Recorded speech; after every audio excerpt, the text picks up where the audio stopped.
बिस्मिल्लाहिर्रहमानिर्रहीम। इसमें मोहम्मद इरफान अफजल और आप देख रहे हैं यूनिवर्सल वीज़ा गाइडेंस। तो मैं लेकर आता हूं आपके तमाम इमिग्रेशन मसाइल का हल।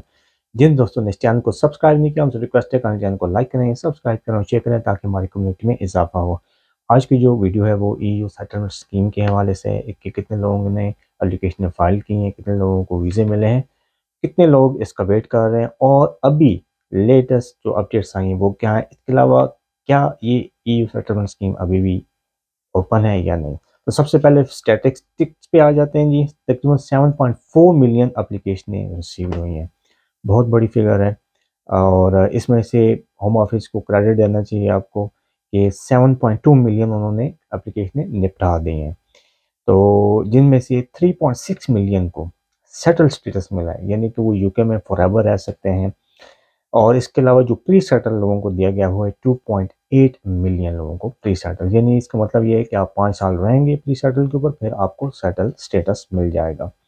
रिफ्यूज़ल देखने में आ जाए अगर ये 7.4 मिलियन फिगर, तो रिफ्यूज़ल के हिसाब से तो बहुत कम है।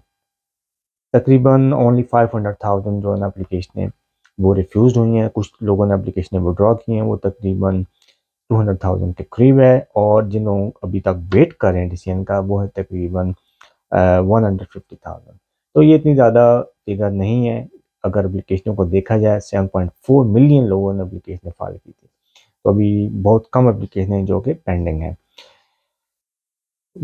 इस चीज़ को आपको अप्रिशिएट करना चाहिए कि होम ऑफिस के पास वैसी स्टाफ की शॉर्टेज थी, कोरोना वायरस चल रहा था, सिकनेस बहुत ज़्यादा थी, फिर भी उन्होंने बहुत तंदही से और अपने तमाम वसाइल को पुरकार लाते हुए आपकी एप्लीकेशन को डिसाइड किया है।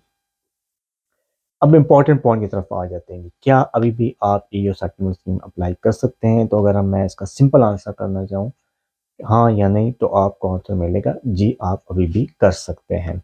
लेकिन इसके लिए आपको कुछ क्राइटेरिया को मीट करना पड़ेगा। पहला क्राइटेरिया तो ये है कि EU नेशनल यूके में मौजूद हो बिटवीन जुलाई 2020 टू दिसंबर 2020।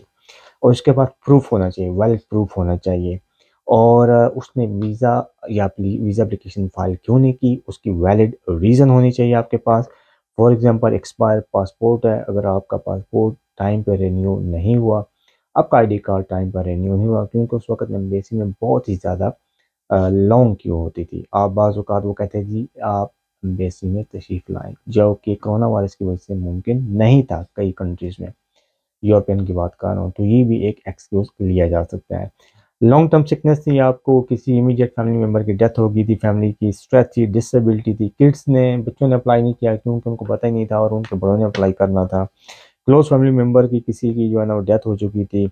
और उसके अलावा मेंटल कैपेसिटी आपकी नहीं थी, मतलब आपकी मेंटल इस काबिल ही नहीं थे कि आप एप्लीकेशन फाइल कर सकें। मॉडर्न स्लेवरी का शिकार थे, आपके कोई डॉक्यूमेंट्स थे जो कि आपके दूसरे बंदे के पास थे और उसने आपको डॉक्यूमेंट्स नहीं दिए। इसको कहते हैं अब्यूज़िव रिलेशनशिप, मीन कि आप कंट्रोल में था, आपके तमाम फाइनेंस कोई बंदा कंट्रोल कर रहा था, आपको चलाया जा रहा था, आपको अपनी आज़ादी के फैसले करने की इजाज़त नहीं थी। लेकिन इसके लिए डॉक्यूमेंट्री एविडेंस का होना बहुत ज़रूरी है। अगर आप यूके में रहते थे, इस दौरान आप यूके छोड़ के जा चुके हैं, स्टिल आप अप्लाई कर सकते हैं इन रीज़न्स का सहारा लेते हुए, अगर आपकी इसमें कोई भी वैलिड रीज़न बनती है तो। क्लोज़ फैमिली मेंबर के लिए अभी भी एप्लीकेशनें आप कर सकते हैं। क्लोज़ फैमिली मेंबर में कौन-कौन आते हैं? आपके स्पाउस आते हैं, किड्स आते हैं, स्टेप किड्स आते हैं, parents, grand parents, parents in laws आते हैं। इन सब के लिए EU नेशनल अभी भी EU सेटलमेंट स्कीम के तहत फैमिली परमिट अप्लाई कर सकते हैं और वो आ सकते हैं। सिर्फ अब ये है कि 21 साल से बड़े जो भी हैं बच्चे या पेरेंट्स इन लॉ या पेरेंट्स, उनके लिए फाइनेंशियल डिपेंडेंसी को अब साबित करना ज़रूरी होगा। फाइनेंशियल डिपेंडेंसी क्या है, इस पे मैंने बहुत ज़्यादा वीडियोस बनाई हैं, बहुत ब्रीफली डिस्कस किया हुआ है तफसील से, आप वीडियो चेक करके देख सकते हैं। इसी तरीके से अब मैं आपको ये बताऊं कि जिन लोगों के पास प्री सेटल है, अगर उन्होंने टाइम पे अप्लाई नहीं किया, उन डेट गुजर गई, तो परेशान होने की ज़रूरत नहीं है, आपकी ऑटोमेटिक 2 साल की एक्सटेंशन हो जाएगी।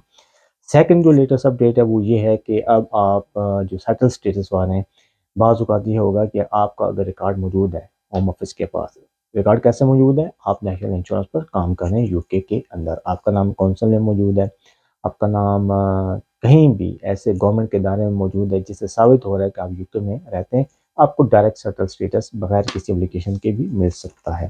تو یہ تھی latest update EU settle scheme کے حوالے سے۔ آئی ہوپ آپ کو ویڈیو پسند آئی ہوگی۔ اپنا اور اپنے لوگوں کا بہت خیال رکھیں۔ میرے اس چینل کا بھی تھینک یو۔